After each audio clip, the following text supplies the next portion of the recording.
Berjumpa kembali bersama saya, Pastor Lawrence Dihe, dalam acara permenungan di channel YouTube Serambi Religius. Besar harapan semoga umat beriman sekalian, para pendengar setia yang sangat baik hati, senantiasa hidup dalam keadaan sehat, dilancarkan rezeki, dan selalu diberkati oleh Tuhan. Mari pada kesempatan ini saya mau mengajak umat beriman sekalian untuk merenungkan dan menyadari kembali soal tata gerak atau sikap tubuh umat dalam perayaan Ekaristi atau ibadat sabda yang oleh kalangan di beberapa tempat masih sangat minim kehadiran pastor sehingga dilaksanakan ibadah sabda.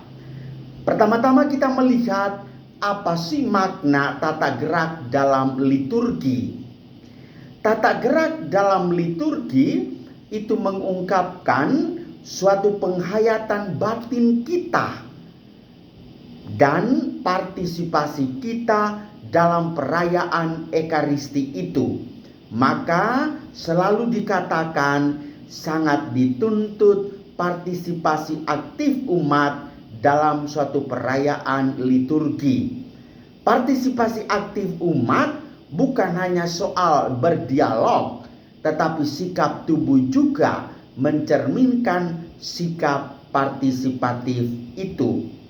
Maka sikap tubuh menandakan yang seragam itu memberikan suatu indikasi ada kesatuan jemaat yang berhimpun untuk perayaan liturgi suci. Sebab sikap tubuh yang sama mencerminkan dan membangun sikap batin yang sama pula. Tata gerak atau sikap tubuh seluruh jemaat dan para pelayannya juga menjadi bagian terpenting dalam simbolisasi kebersamaan dan kesatuan gereja yang sedang berdoa. Apabila kita lakukannya dengan baik-baik, maka seluruh perayaan memancarkan keindahan dan sekaligus kesederhanaan yang anggun. Makna aneka bagian perayaan dipahami secara tepat dan penuh.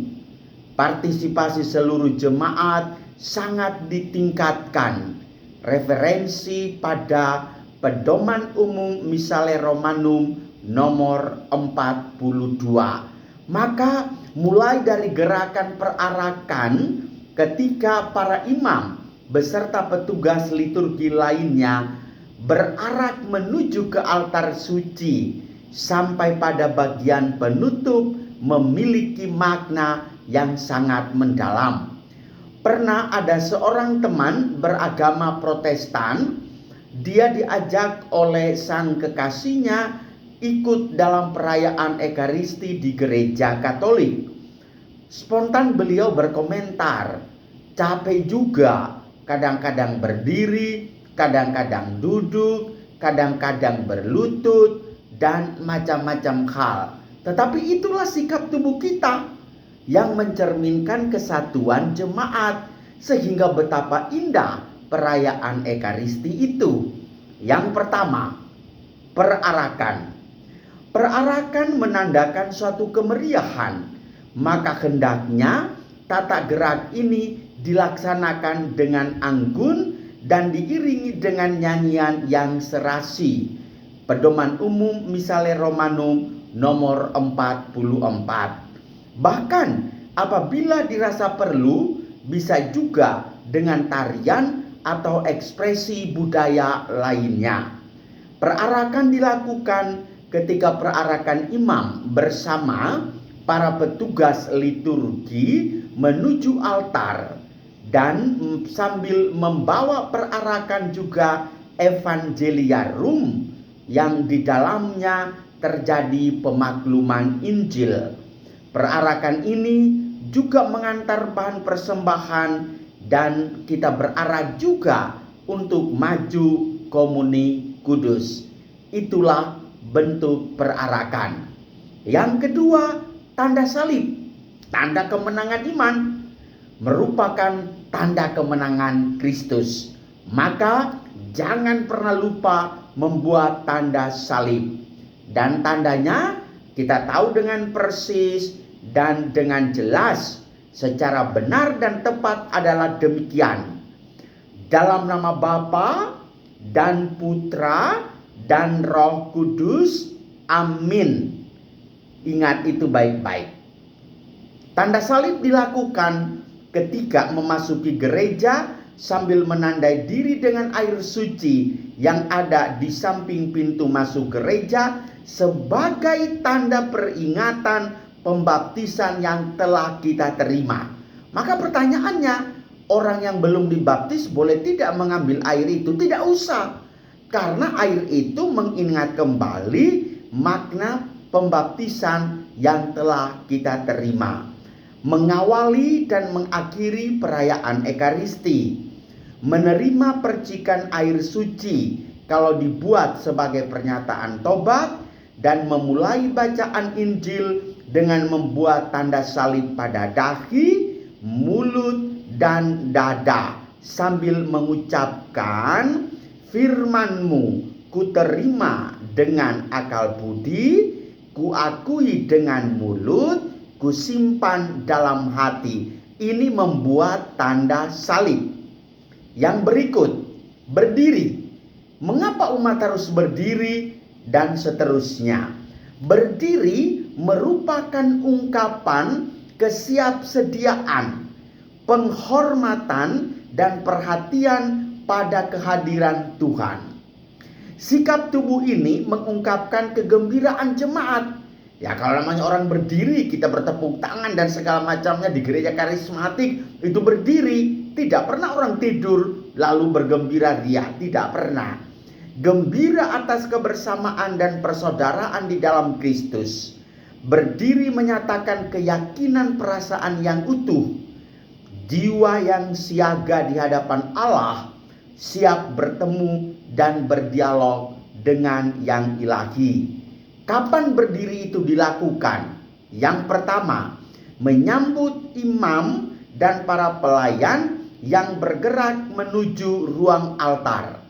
Yang kedua, dari awal hingga doa pembuka kita mengambil sikap berdiri. Yang ketiga, pemakluman Injil sebagai tanda hormat pada Tuhan Yesus Kristus yang bangkit mulia dan yang hendak memaklumkan sabdanya. Yang keempat, berdiri mengucapkan syahadat untuk memperbaharui pengakuan iman sebagai tanda kesediaan menjadi saksi iman. Yang kelima, menyampaikan doa umat. Yang keenam, memulai doa syukur agung masih privasi hingga kudus sebagai tanda hormat dan syukur kepada Allah. Dan bisa juga berlutut, mengucapkan atau menyanyikan lagu Bapa Kami sebagai tanda pujian dan permohonan. Iman mengucapkan doa sesudah komuni sebagai tanda syukur. Maaf, maksudnya imam yang mengajak kita berdoa setelah komuni kudus di bagian doa penutup. Yang keempat, berlutut. Apalagi berlutut ini, saudara-saudariku yang diberkati oleh Tuhan, berlutut merupakan sikap doa yang mengungkapkan kerendahan hati seseorang yang ingin memohon kepada Tuhan atau bersembah sujud kepadanya. Maka kalau seorang datang berlutut di hadapanmu, berarti orang itu betul-betul mengungkapkan kerendahan hati dan ia mau bersembah sujud kepadamu. Berlutut dilakukan ketika oleh umat berdoa pribadi pada saat mengawali dan mengakhiri Ekaristi, saat konsekrasi, serta sebelum dan sesudah komuni sebagai sikap sembah sujud untuk hormat kepada Allah. Imam mendoakan kisah institusi, kisah perjamuan Tuhan dalam doa syukur agung. Saya katakan boleh berdiri, boleh juga berlutut. Oleh imam dan umat merenungkan wafat Tuhan Yesus pada saat pembacaan kisah sengsara pada hari raya Jumat Agung. Ketika kita melewati tabernakel, tempat sakramen Maha Kudus yang menjadi simbol kehadiran Kristus. Dan juga kita berlutut di hadapan altar suci, tempat Yesus mengadakan perjamuan. Yang kelima, duduk. Duduk mengungkapkan kesiapan umat untuk mendengarkan sabda Tuhan, entah melalui bacaan kitab suci atau homili sang pastor. Duduk juga mengungkapkan sikap tenang untuk menanti, mendengarkan, dan menghormati Tuhan. Duduk yang liturgis berarti duduk dengan kaki sejajar, bukan kakinya diangkat lalu diletakkan di atas paha yang satu, dan itu bukan berlutut namanya.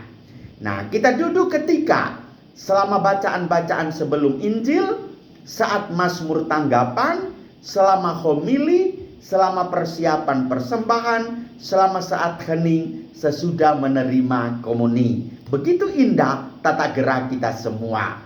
Yang keenam, membungkukkan badan. Apa artinya itu? Kalau untuk orang Jepang mah bungkuk terus menerus. Dalam liturgi juga ada ungkapan ekspresi batin kita. Membungkukkan badan hendak menyampaikan penghormatan kepada Tuhan, sekaligus mengungkapkan rasa ketidaklayakan kita. Letak perbedaan berlutut, membungkukkan badan, menunduk hanya pada bobotnya saja. Kita membungkukkan badan ketika menghormati altar, dalam doa syahadat, ketika mengucapkan kata-kata, ia dikandung dari Roh Kudus dan dilahirkan oleh perawan Maria, dan seterusnya ia menjadi manusia. Itu berarti kita hormat kepada Yesus Kristus yang dikandung oleh Maria dan dilahirkan dalam rupa manusia.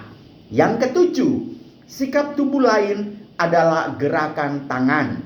Gerakan tangan sebenarnya mengungkapkan keseluruhan diri seseorang. Tangan terkatup mengungkapkan sikap penghormatan dan sembah sujud kepada Tuhan. Dan panca indera kita, bagian yang ke-8, bagian terakhir, bahwa seluruh indera kita melambangkan keterbukaan kita pada Sang Pencipta dan Penyelamat kita, yakni Tuhan Allah yang mengasihi dan memberikan hidupnya kepada kita. Mata kita memampukan kita melihat kemuliaan Allah melalui dekorasi, karangan bunga, pakaian-pakaian liturgis, dan telinga mendengarkan kita pada Tuhan yang sedang bersabda, nyanyian-nyanyian indah penuh dengan kemuliaan bagi Allah. Dan Tuhan menyentuh diri kita lewat komuni suci yang kita terima, dan indera merasakan, memberikan kita pengalaman merasakan tubuh Kristus pada saat komuni kudus, dan indera penciuman mencium bau wangi-wangian asap dalam ungkapan pada perayaan Ekaristi, melambangkan keharuman nama Allah sendiri yang menyelamatkan. Dengan demikian, Ibu Bapak Saudara-saudariku yang terkasih, inilah tata gerak yang Anda lakukan selama ini. Yang belum mengetahui, silakan dalaminya dengan baik-baik. Dan yang sudah mengetahui, jadikanlah ini sebagai penyegaran kembali. Sehingga Anda jangan orang duduk, Anda berlutut. Orang berdiri, Anda duduk. Itu tidak ada keseragaman kita. Sesungguhnya adalah membangun suatu sikap jemaat dan dilakukan secara bersama-sama, merupakan partisipasi seluruh jemaat yang ditingkatkan. Semoga sadar akan hal itu dan rahmat Tuhan selalu beserta kita. Amin.